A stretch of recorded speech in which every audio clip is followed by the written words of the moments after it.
who's joining us today. We'd love you to have your chat open, and we'd love you to even take a moment and type in where you're joining us from today. So I want to take a moment and just acknowledge that I am coming to you today from the traditional and unceded territories of the Tsleil-Waututh, Squamish, and Tsleil-Waututh nations, the Musqueam nations here in beautiful North Vancouver, BC. We are about to get started, and yeah, we're just really looking forward to this conversation today. Oh, great. We got folks from Florida, Carolina, South Carolina. Welcome to all of you. My goodness, we're all over the place. I love it. Well, our community agreements are we're going to keep our microphone on mute. We're turning our cameras on so we can tap into that nonverbal communication. And then please use the chat if you have any questions or comments related to our topic. And of course, be friendly and respectful to each other. We definitely want your participation today. So feel free, type any questions, comments, make this dynamic into the chat, and we'll do our best to get back to you as we go through our sessions. Absolutely.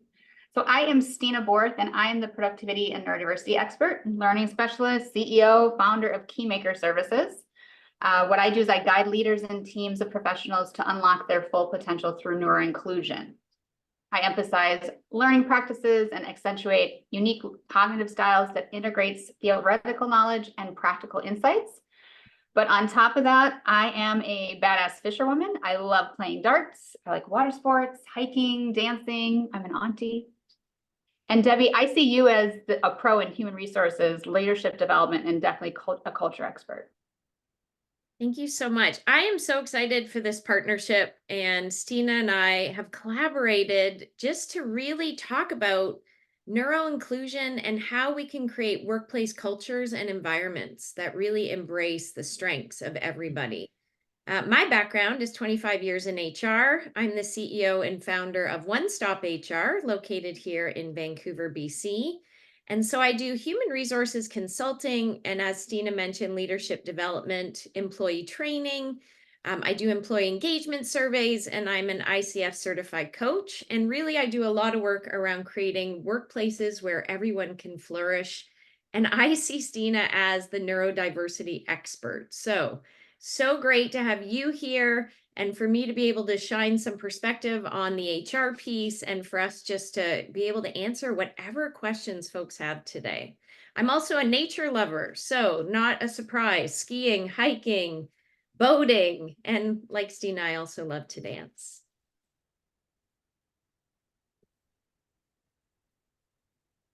So let's get started. And our first question, this is my question for you, Stina, and I think a lot of folks might be here wondering the same thing. What is neurodiversity, and why is this conversation so important today for the world of work? Yeah. So let's start with just defining our terms so we know the terms and how we're defining it in the conversation today. Neurodiversity, it's a spectrum. So it's the range of differences in individual brain function, behavioral traits, skills, but it's a normal variation within the human population. And so I like to do hand motions when remembering these definitions. So I say neurodiversity is this overarching spectrum.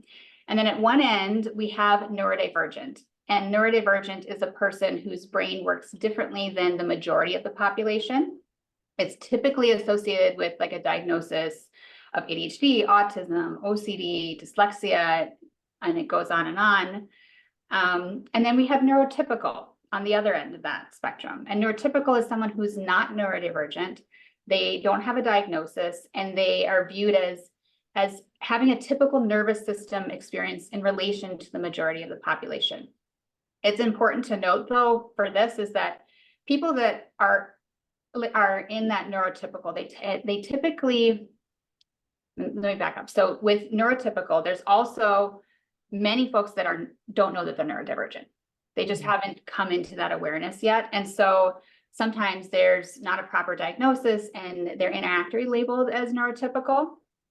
Lots of us are in this spectrum, in this in-between space, where we might have experiences and characteristics that that are similar to those that would be labeled as neurodivergent.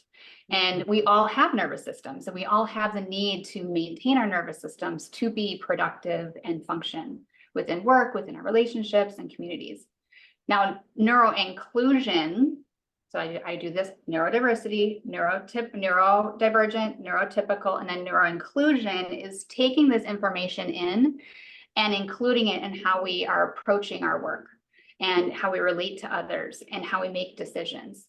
And we're recognizing that there's diversity in folks' nervous systems, when then we're also using that information to leverage it in cultivating inclusive environments and embracing those around us.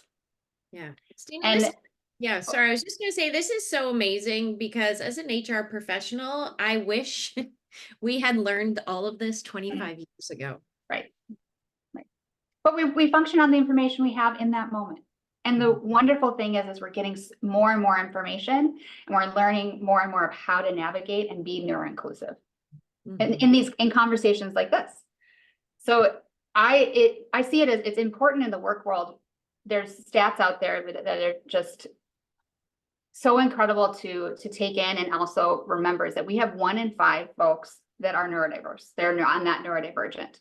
That's about 20% of our overall population that are impacted and are managing many characteristics within their nervous system.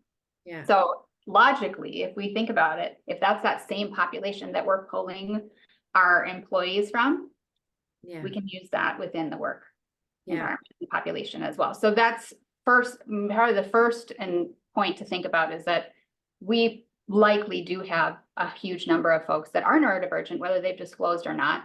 And then in addition to that, we have everybody that has a nervous system that has needs in order to be productive. Yeah. Yeah. I love that. And you know what? I mean, so many folks, as people are putting in the chat, are coming to this awareness later in life, because as you said, we've got so much more research and so much more information. I was one of those people. I did not know that I had ADHD until actually it was something that came up for one of my kids. And that has been life-changing to just better understand, right, myself and why, certain things are the way they are.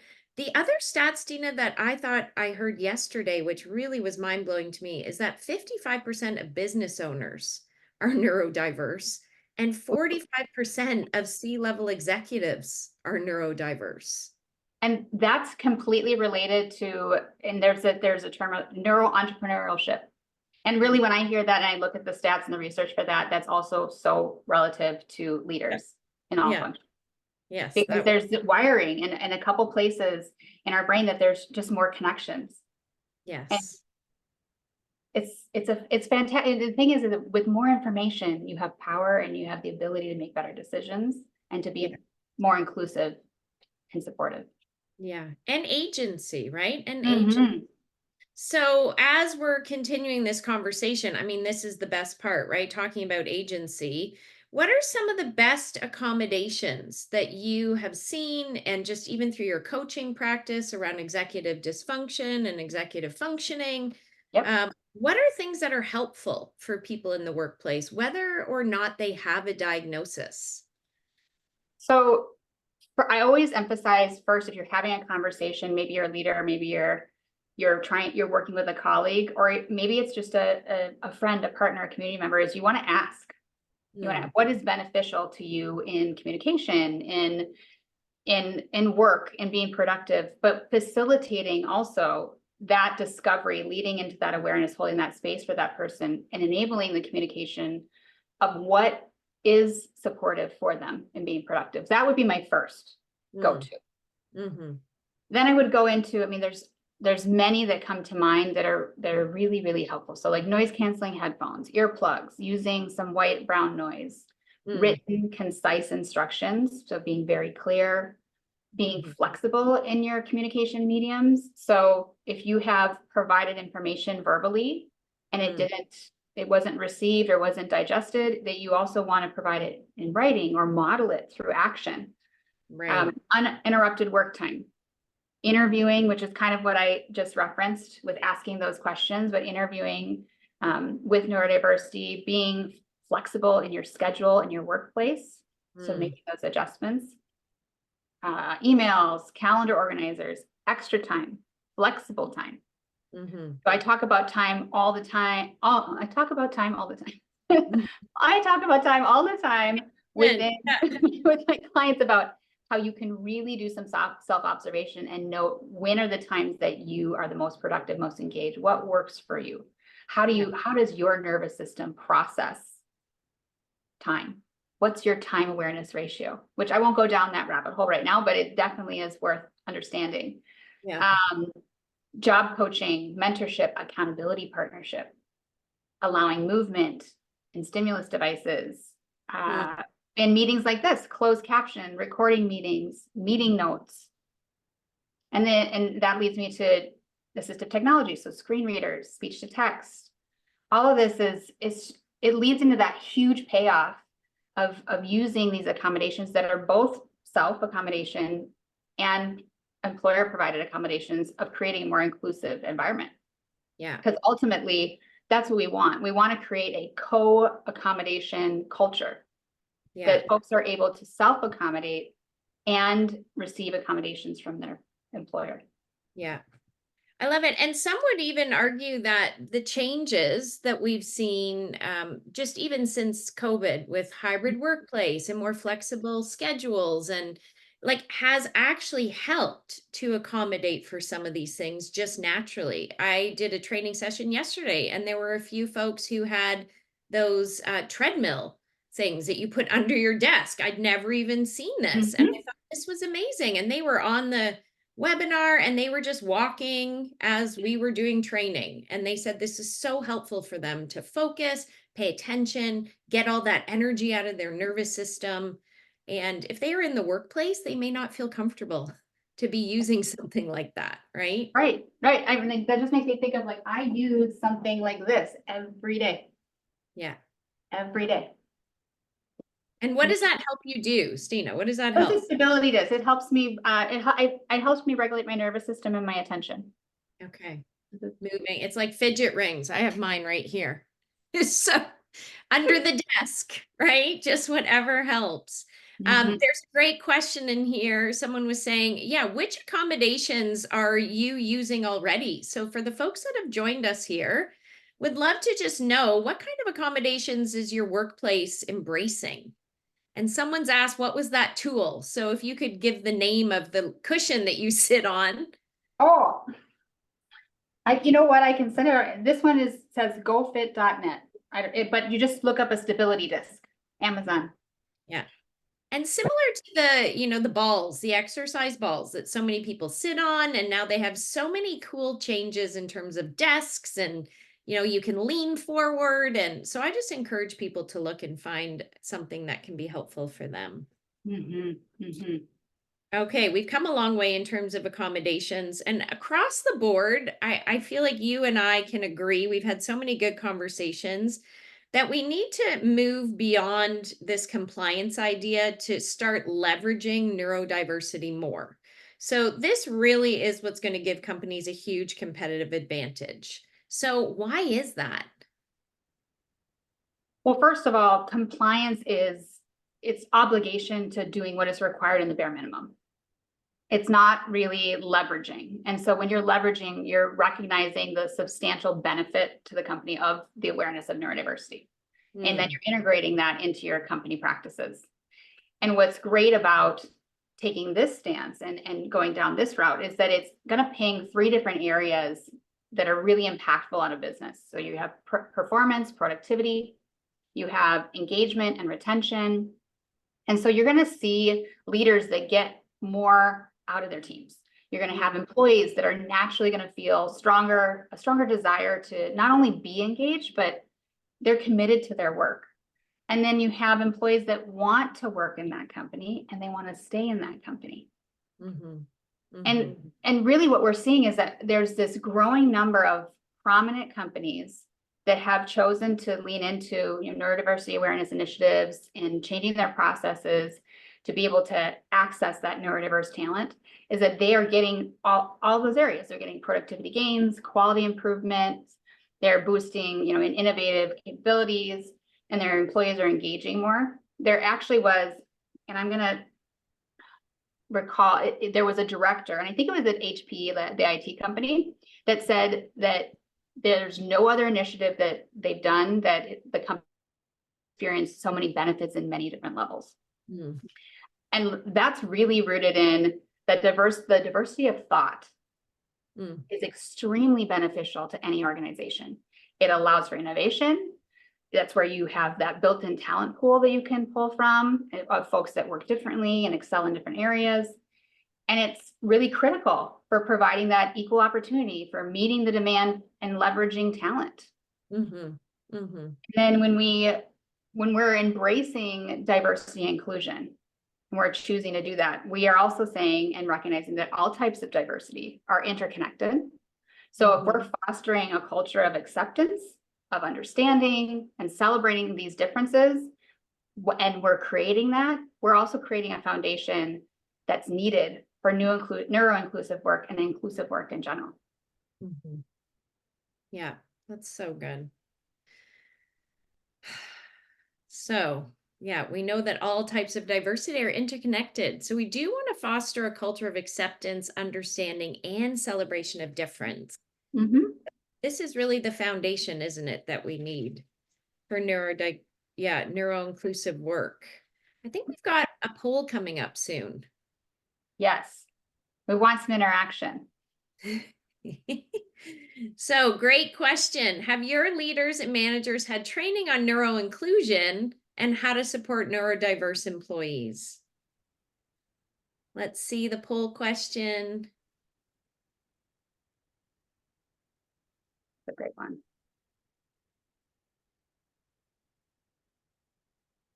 There we go. Thank you so much.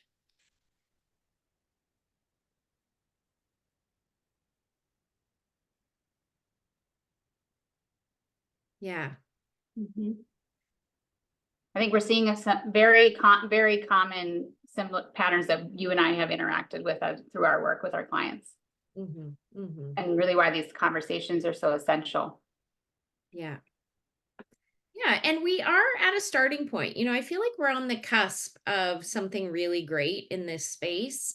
And it's no different than what I've seen in the past. I've in 5 years of HR, I feel like there have been these movements that have been coming into the workplace. I think of just, all the work I've been doing in workplace mental health and well-being. And that really came to the forefront, didn't it? Because of what happened to so many people with COVID. And I think now we're in a space where we do have so many more people becoming aware, becoming diagnosed, and we are starting this need to create workplace cultures that are really inclusive of everyone's strengths and, where everyone feels a sense of belonging. Right. So and it's that normalizing. Not right? surprised by these poll results. No, not surprised at all. And I think it's into that normalizing of that, hey, we all have a nervous system and we all need to maintain it. And then that also includes our neurodivergent and the neurotypical altogether. No, these results are not surprising at all. Well, Debbie, we obviously know why neurodiversity is such an important conversation in companies. Yeah. Why isn't it being leveraged? And what do you see as being the roadblocks when you've been working with your clients? Yeah, I think the first question, and just in terms of why isn't it being leveraged, and it is so important, I really think it's still about a lack of knowledge, right? A lack of education, lack of knowledge, lack of awareness, lack of understanding, because this is relatively new. And it's not new, but it's new to the workplace environment. And so, already you're seeing here, people are putting in comments like, what kind of language should we use for our diversity statement or handbook? Companies, especially my clients in the last few years, are just getting on this diversity path. So they're starting with diversity in general, right? Diversity, then there's equity, then there's inclusion. And these kind of big change management programs take time, right? They take time to adopt. But I would say the key thing is they take senior leader buy-in. So we need to get buy-in from senior leaders that this is a business imperative. And Right. This is where, you and I have often talked about, it's like, what is the ROI? So I loved your stats where it's, if you have issues with turnover, this could increase and improve your turnover by 34%. If Yep. you have issues with employee engagement, perhaps some of this has to do, right, with the lack of diversity and inclusion, and that could improve your engagement by 20%. So you've got Yep. to think, what impacts does that then have on business productivity? And lastly, you said 48% Yeah. improvement in It's product. crazy. It's unbelievable. It is that conversation about taking it. It's not a burden to the company. It's actually a really great business decision. So That we number one, yeah, it's getting the senior leaders to buy in. And I've spent a lot of time in 25 years on like these change management, I'm going to call them movements, and just really trying to help educate business leaders and CEOs to understand the business case for whatever the thing is that we're talking about, right? So the most recent I'm talking about was mental health.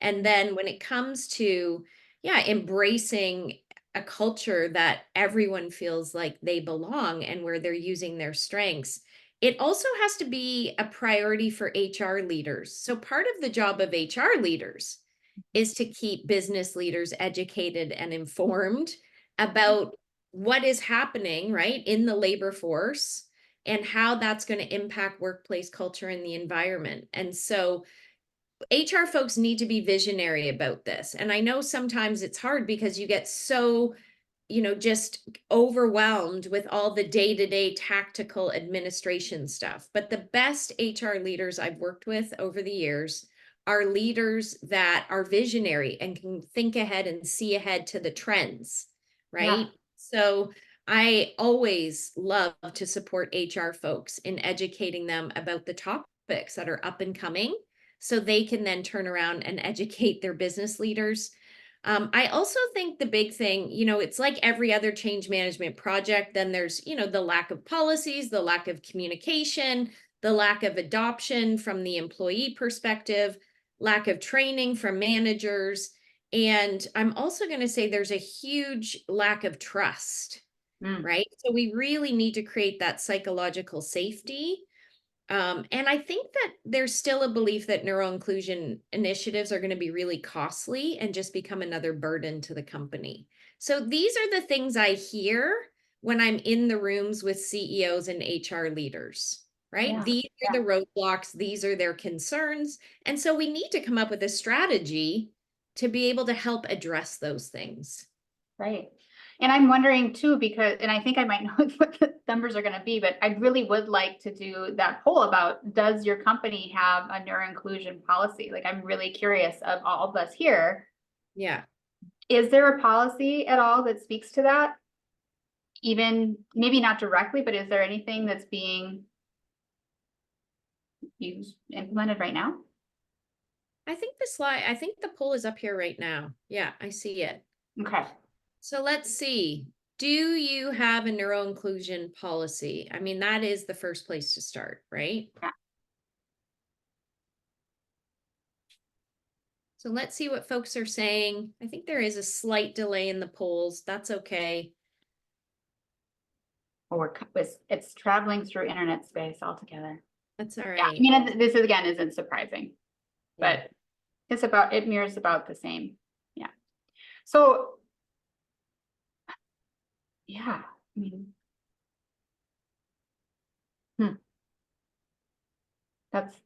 it is something that we need to address. It just brings the need to, it reinforces that.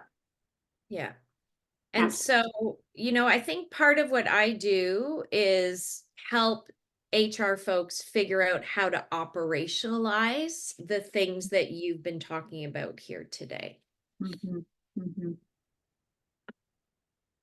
So let's And see, what's the next question? We've got it up there. how does all of this play into HR practices, whether it's attracting and retaining employees or performance management to increase engagement and productivity? Yeah, okay. This is a great question, and it is a bit of a loaded question. So I'm going to see if I can unpack it just a little bit. And now, yeah, we've got Sorry. Here yeah, you go. we've got a big slide here. These are some of my key points. So I'm going to start off with, in my mind, again, I see HR as the culture creators, right? And then we are the ones who rally the business leaders around Mm, whatever the concepts are that we are wanting to create in our culture and adopt. And so, yes, I view us as change champions. I think we have to be visionaries about this first. And then what we need to do from the operational standpoint is look at all the different HR practices and processes that we then need, right, to adapt or adjust to be able to meet whatever that vision is that we've created for ourselves. yeah. So, I mean, number one, I'm going to say is this concept of psychological safety. So much has been learned and communicated. I've done so much training in organizations around, the 13 factors for psychological safety.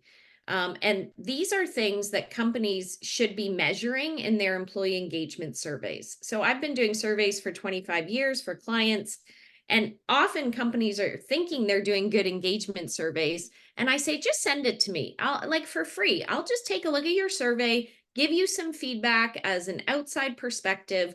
Are you measuring all the things that are truly important to create a culture where people are thriving and flourishing? And I cannot tell you the amount of times where I've seen surveys, and even the ones that get people workplace awards, right? And I won't name them because I don't want to do that. Mhm. They're missing half the important factors of psychological safety. So there are 13 factors. In Canada, we call it the national standard. I am still surprised at the amount of organizations that haven't even adopted those factors. And they're not measuring them in their engagement surveys, and they're not creating policies and practices to implement those factors. And Mhm. when you think of, Stina, we've talked so much like Maslow's hierarchy of needs. Yeah. What is the most fundamental thing that a person needs to be able to then connect and belong? It's not just physical safety, but psychological safety. Right. Oh, there's so much work that I think still needs to be done in that area. And I would say that is a really good starting point for folks. Look at the 13 factors for psychological safety. Make sure you've got practices and policies around those factors. Make sure you're measuring those factors in your employee engagement survey. You need to be able to build a culture of trust and vulnerability. So that is like step one. And then we go on to getting the leaders involved as change champions, as role models. Well, and So, what I'm hearing with this, and I just want to, because I think it's really important what you just said yeah, is and I like throwing this term out because I think it makes us wake up and recognize you're talking about using data to inform practices, then to take the data back and measure, hey, is this working or how do we need to pivot and change? That's essential. So it's yeah, not just that like it feels like this is the way to go. yeah. You actually have measurable starting points, baselines, results to move forward. Well, and this is, because I think I'm at the point now in my own career, 25 years in HR, I often am asked to support and coach more junior HR folks to Mhm.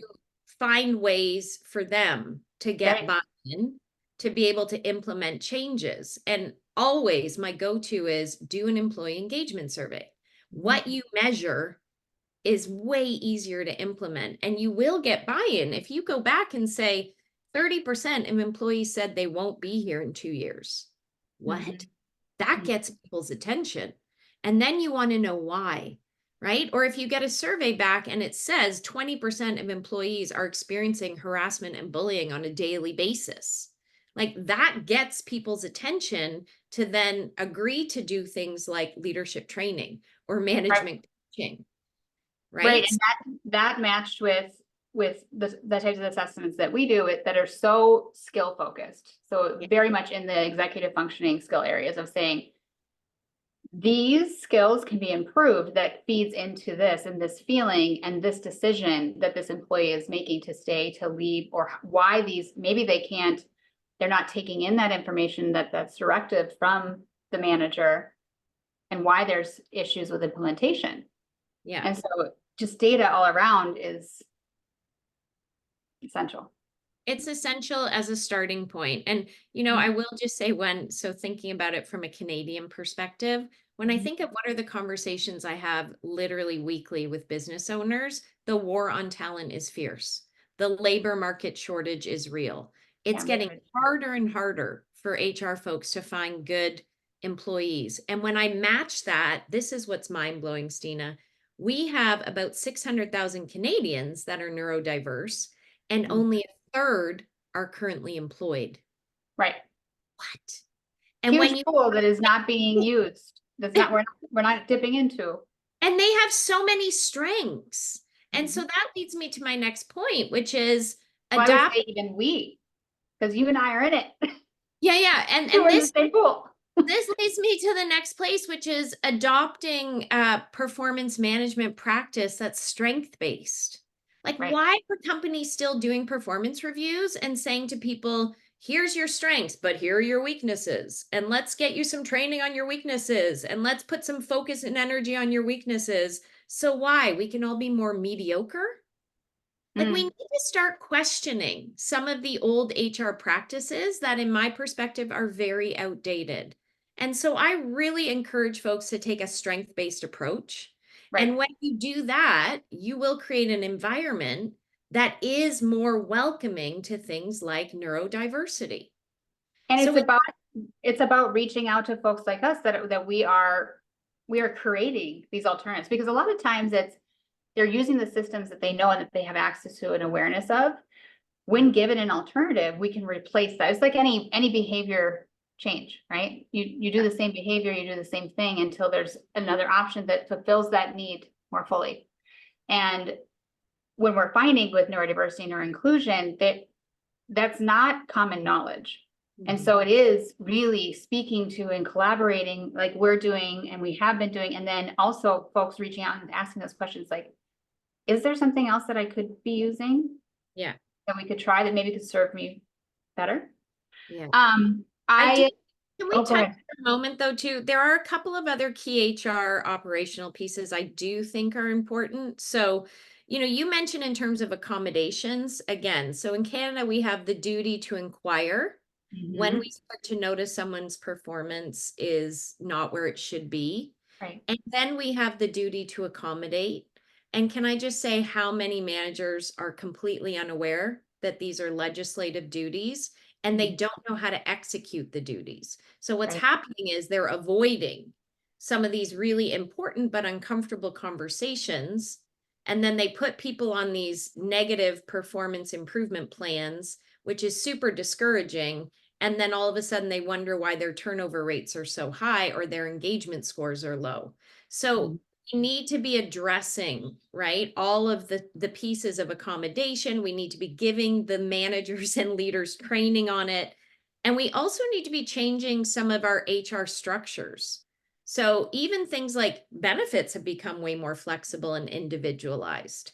We Mhm. need to be looking at other HR pieces that are more flexible and individualized, like flexible work conditions, which I think just makes a lot of business owners and HR folks uncomfortable and nervous. You have up here Mhm. inclusive hiring practices. Every step of the recruitment process needs to be looked at from a lens of neurodiversity. There's so many barriers to employment because there's bias in the recruitment processes. That Mhm. is also one of the key things. Like I'm sort of hitting you at a high level. What are the key things you need to look at from an HR point of view?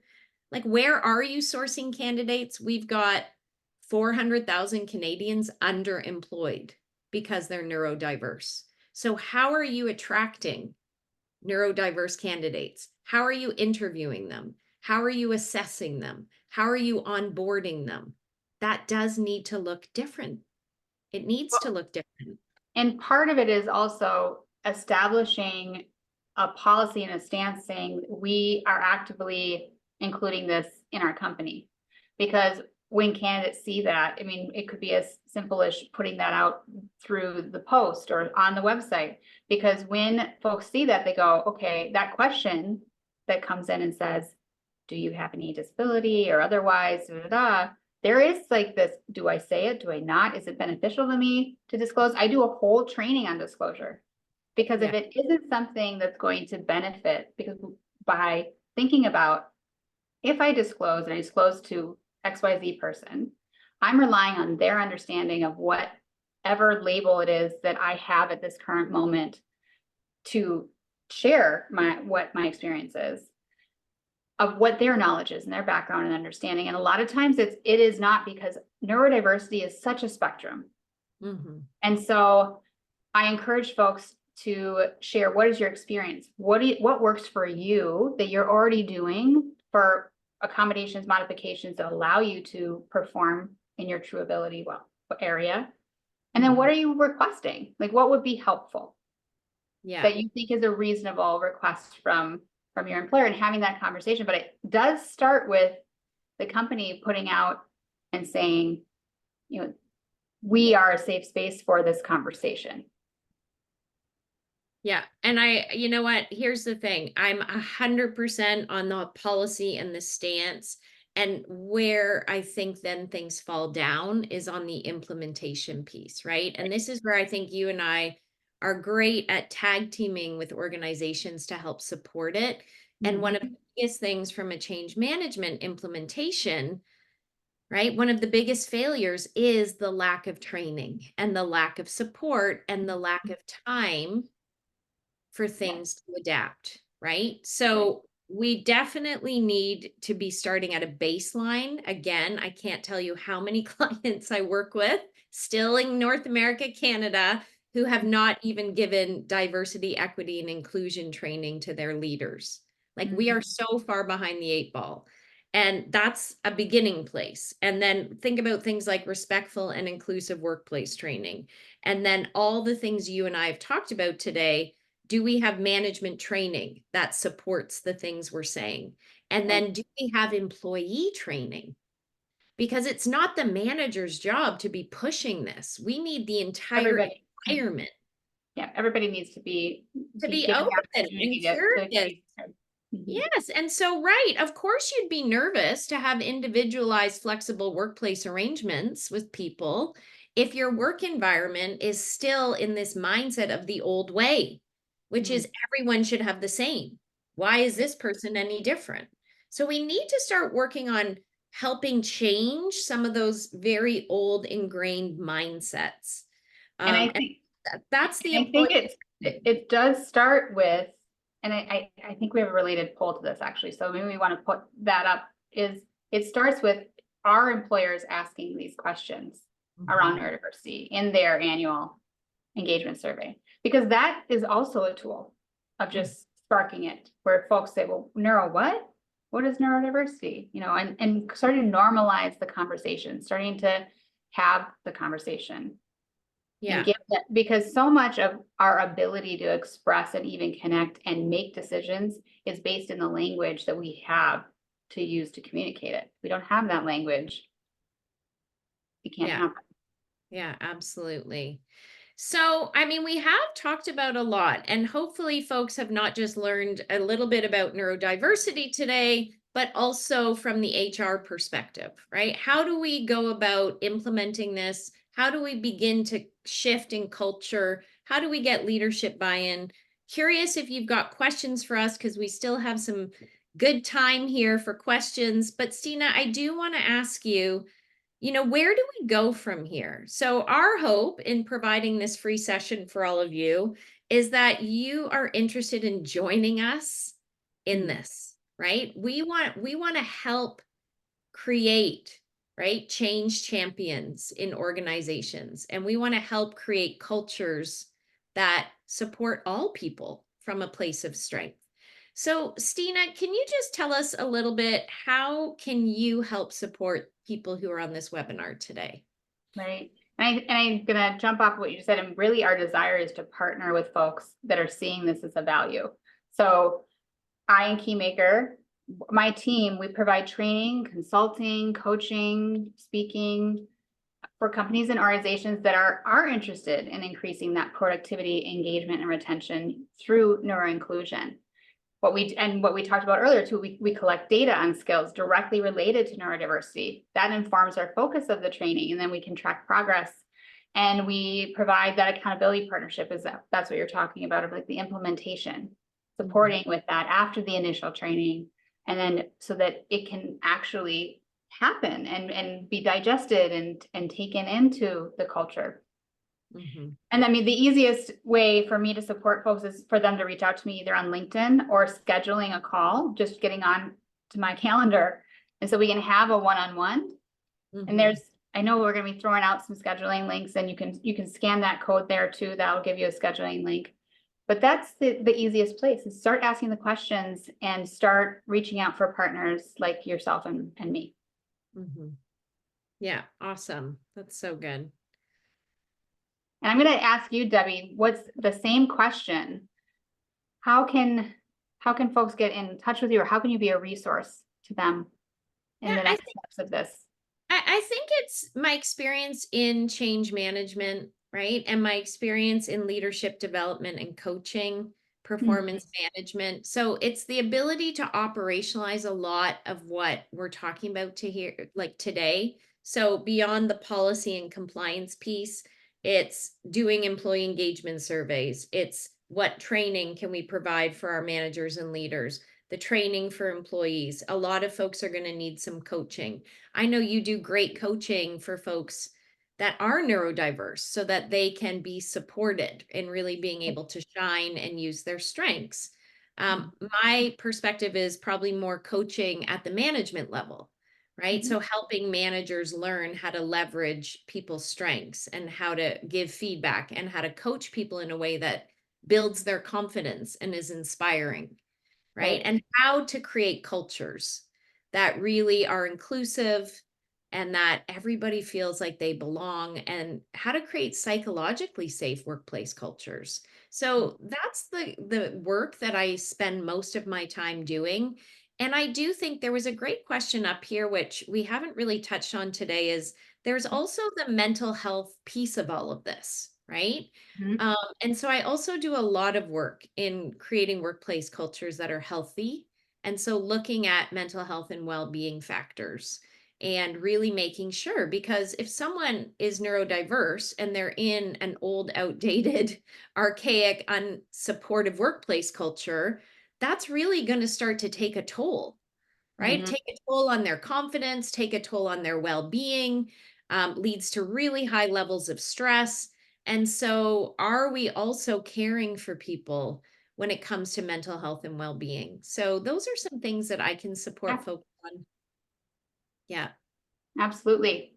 And I'm loving, I think we have a little bit of time. I like the suggestion that was made to maybe throw the answers to some of these questions in a follow-up email, which we absolutely can do.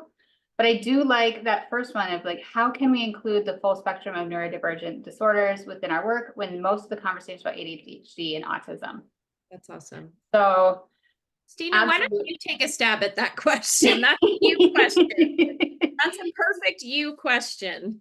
Yes, yes. So it is definitely about inquiry and opening up the conversation to be able to understand what is going on. If you're with an individual, or if you're trying to just really provide options, you can have a go-to of simple ones that are really helpful for a variety of different neurodivergence. So if we're talking like dyslexia, we definitely want to put some supports in when it comes to the writing of emails, the written information that's passed on. Sometimes it's like shifting that mode. So now you're going to be providing directives and information verbally or otherwise. But it all starts with awareness. And most folks, when they're given that opportunity to really think about it and ask questions, they can identify what has been working for them. And they just don't realize that may be an accommodation or something that they can request from others. So it's that awareness, and that only can happen when there's safety and trust that's created. Yeah. So asking those questions. But I will say, if there is a specific variety of neurodivergence that we're asking about, maybe book a call or pop me an email or a LinkedIn message, and I can give you some direct tidbits that could work to that. Yeah. No, that's great.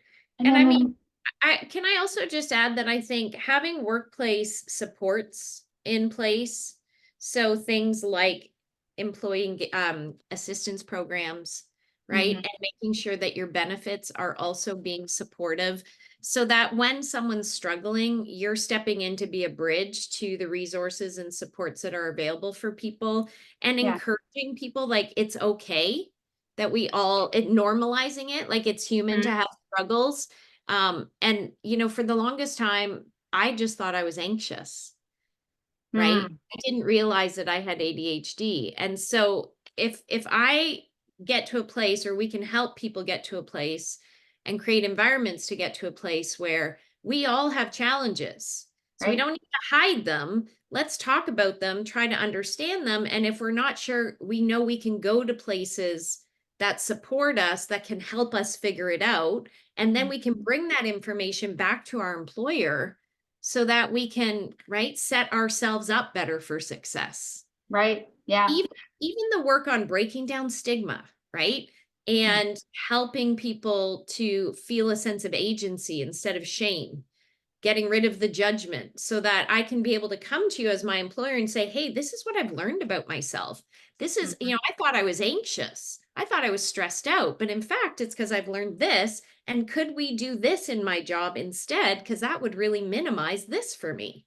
And mhm, we really want to empower individuals, don't we, to understand themselves so they can have agency. And then we need to create environments and have managers not have stigma and shame and judgment.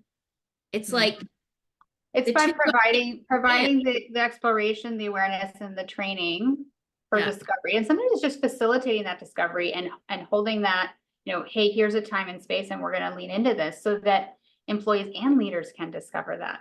Because let's be real, if we're working a full-time job, we have a family, we have everything else, to do that outside it can be a large ask. There are some folks that definitely will do that, but it is really beneficial for the company to create that space and to integrate that into their practices so that everybody can benefit. I mean, yeah, yeah, absolutely. I'm looking at some of these other questions here, and some of them are pretty quick to answer and bang off. Like, how do you know how many of your employees are neurodiverse? Well, I just would take the general stat, 20% of the population. I yeah, don't because know. disclosure is hard. And until we get to the point where that's completely normalized and feels like a safe space, I don't necessarily believe those numbers. Mhm. But I would take a general. Um, You Yeah, could do it anonymous, but still it's hard. It's hard. yeah, I think we function with the assumption that there is a good chunk of the population experiencing this. And then we also function with the understanding that it's good for everybody. We all have yeah, a nervous system. So being able to have access to flexibility in our environment, our work practices, and have options for individualizing how we interact with our work, how we communicate, and how we, you know, plan out projects and things like that, yeah, that's yeah. going to be beneficial. So I say just integrate it as a whole, knowing that we are addressing the nervous system for everybody that's part of this team. Absolutely. Yeah. There's some other really quick questions we can answer. So, should the employee handbook include diversity? Absolutely. So, your employee handbook should include all your policies. So that goes back to what Stina was saying. It's taking a stand to say this is our policy, and beyond it just being a policy. And again, I will just say the amount of times that companies have policies, nobody reads them, and Mm, managers don't even know about them. So are we orienting employees? Are we really making sure they read and understand policies? Do we just give them the handbook on day one and say, read this? Do we follow up with some kind of quiz so that we understand they didn't just read it, but they've digested it and they understand it? So mhm. there's a lot of improvement we need to do around policy adoption in companies, right? We don't just print it, publish it, tell people about it in a meeting and hope it all sticks, right? How Right. do you really help people to understand it to the point of modeling the behavior? Well, Um, and I think the question here too is honing in on it. Should it be separated? Should there be separate sections for diversity and neurodiversity? And my mind went right to like, what would be the benefit of that or not? Yeah, Because it's all intertwined. it's all connected. It's all connected. So I think it would be to be very careful and mindful in how that is structured and communicated. And by separating it, what message is being communicated? Yeah. I think a quick answer too on the how to present these accommodations to team members. I'll take that one. That's also an HR piece around performance management. So if managers are educated and informed and aware, then when they do have a conversation with an employee and an employee is saying things they find challenging, managers have so many solutions and tools in their toolkit. Oh, have we tried this? What about this? Do you think this would help? Right? So without that training for managers, they don't know how to offer accommodations. They don't even know what accommodations are possible. And it doesn't then come up naturally in a conversation. And I really talk to managers about the fact that their role is to help set the person up for success. What are the resources that person needs? What are the tools that person needs so that their strengths can shine? Right. So I would say accommodations, as far as presenting them to team members, should be happening in these one-on-one coaching conversations. And for managers to be given, I mean, one of the things that I do that I think is very helpful is I'll give them templates. You could say it like this, you could say it like this, and start integrating that into your language, into your emails. And so that you are, because there's difference when you say would and could of how it feels. And that you need to be mindful of that when you're asking these questions so they're safe. Well, I know we haven't answered everything, which is actually good. That means we're going to have more conversations like this. And I'm excited for that. We do, we have a request for feedback from you all. So if you wouldn't mind scanning the code, clicking the link, and giving us a little bit of feedback using that code inclusion to let us know some information that informs how we adjust and improve for our next training. That's always welcome.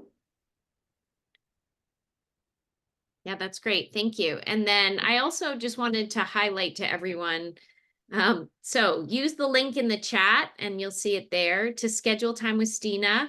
And put free-EF in the scheduling notes, and you'll get this free offer, which is great. So this is some coaching, executive functioning assessments and coaching with Stina. So make sure that you claim that free offer. We're giving away lots of stuff today, Stina. Well, they stuck around. So this is, we're giving them that reward, that dopamine hit at the end. Yeah, thank you for sticking around with us today. And for me, you can just email me and you can let me know that you were on this chat with us today. You can also put the same code in the subject line. And I'd be happy just to do a free 30-minute consultation with you on any of the topics we've talked about today. Sometimes it's nice just to bounce off, hey, here's what we're doing. Are we on the right track? What are we missing? Right? Or if you have a specific issue or challenge you want some input on, feel free to email as well.